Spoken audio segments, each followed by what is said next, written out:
No dia 20 de setembro, nós exibimos aqui no JTV uma reportagem falando sobre o que viria a ser o primeiro confronto oficial da história do Primavera contra um dos 4 grandes clubes do futebol paulista, que era a partida contra o Santos, na Vila Belmiro, que acabaria com vitória do time da casa lá por 2-1.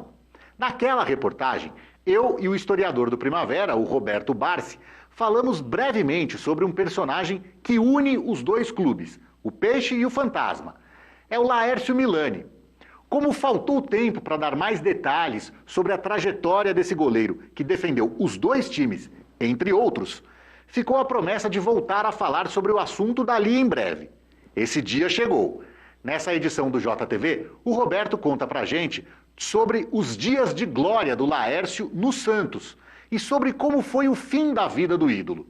Mas antes, teve um outro momento importante, a passagem dele pelo outro time lá da cidade. Depois de se destacar em um amistoso em que, acredite se quiser, o Primavera perdeu da Portuguesa Santista por 5-3, o goleiro Laércio Milani foi contratado pelo time da Baixada e deixou Indaiatuba com apenas 17 anos no final da década de 40. Mas a adaptação por lá não foi fácil. Chegando lá, depois de uns 10, 15 dias, né, um garoto se sentiu perdido, saudade da família e tal, e um belo dia ele simplesmente foi até a rodoviária, pegou um ônibus, veio para São Paulo e veio para Indaiatuba, né? Fugiu de lá, né? Daí os diretores vieram atrás deles, né? Atrás dele e falaram com o pai, né? Imagine naquela época, os jogadores de futebol não era visto assim como uma profissão de sucesso e recomendado, né? Todo pai queria que o filho tivesse estudo e trabalho, principalmente, né? Ajudasse em casa, tudo. E o pai não queria, a mãe não queria mais deixar que ele voltasse para Santos, né? E o pai cedeu com uma condição, que fosse arrumado um trabalho para ele em Santos e nas horas vagas jogasse e treinasse, né? E assim foi, a Portuguesa Santista o contratou num cargo na secretaria do clube e nas horas vagas ele treinava e jogava. O tratamento diferenciado oferecido pela Portuguesa ao Laércio era correspondido dentro de campo, inclusive no clássico local contra o conterrâneo gigante, o Santos. Havia dezenas de anos que é um tabu muito longo em que a Portuguesa não vencia o Santos. E a Portuguesa estava ganhando por 1-0, a torcida eufórica, né? Falou, dessa vez vamos quebrar o tabu, né? A rivalidade é ainda, né, muito grande lá em Santos, entre Portuguesa e Santos. E aos 45 do segundo tempo, o juiz marca um pênalti para o Santos, né? Um balde de água fria na cabeça da torcida da Portuguesa. Mas o Laércio defendeu o pênalti e foi carregado, ovacionado e a partir daí ele se tornou o grande ídolo da Portuguesa Santista, com a Portuguesa quebrando esse tabu e vencendo o Santos lá no estádio dela.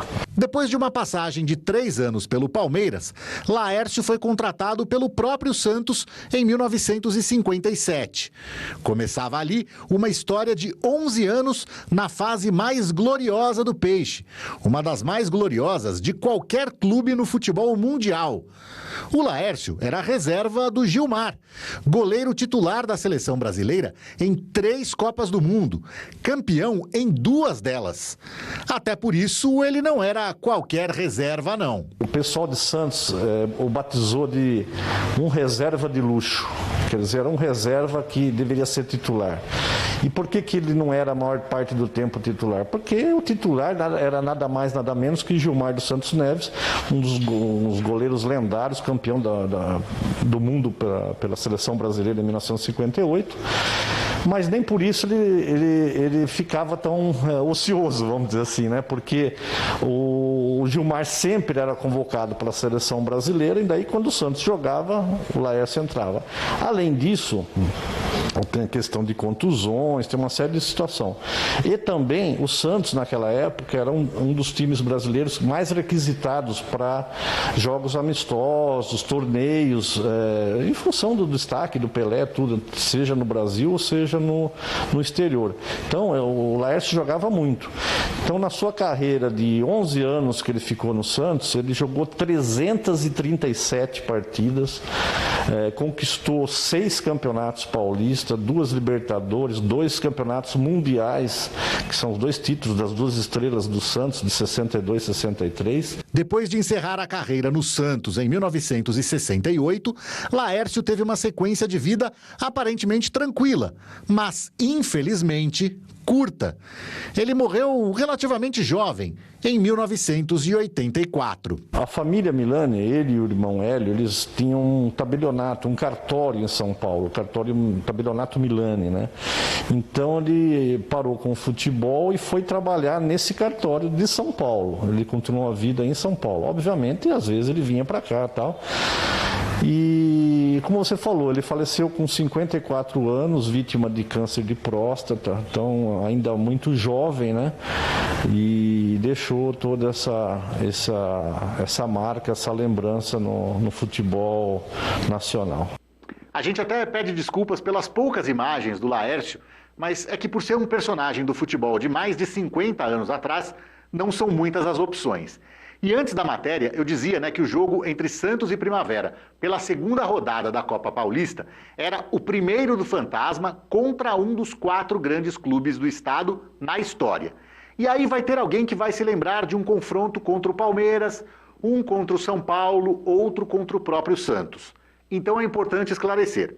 Em 1977, Primavera e Santos se enfrentaram aqui em Indaiatuba, em jogo que o Peixe acabou perdendo por 4-0. Mas aquela não foi uma partida oficial, mas sim um jogo festivo, amistoso, para a inauguração do sistema de iluminação do estádio Ítalo Mário Limonge. Cerca de 10 anos depois, teve mais um jogo não oficial, um amistoso, de novo aqui em Indaiatuba, contra o Palmeiras.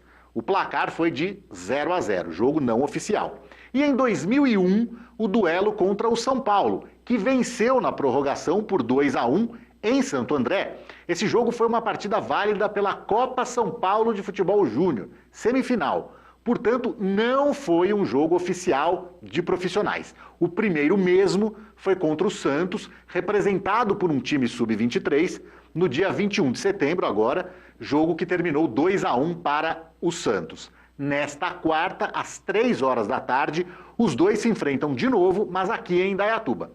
E é importante dizer mais uma vez que, apesar de a presença de público em jogos de futebol já estar liberada pelo governo do estado, um acordo entre os clubes e a Federação Paulista definiu que, na Copa Paulista, isso só vai acontecer a partir da segunda fase. Ou seja, os torcedores do Primavera e os do Santos também, que não são poucos, né, ainda não vão poder assistir a essa partida no estádio.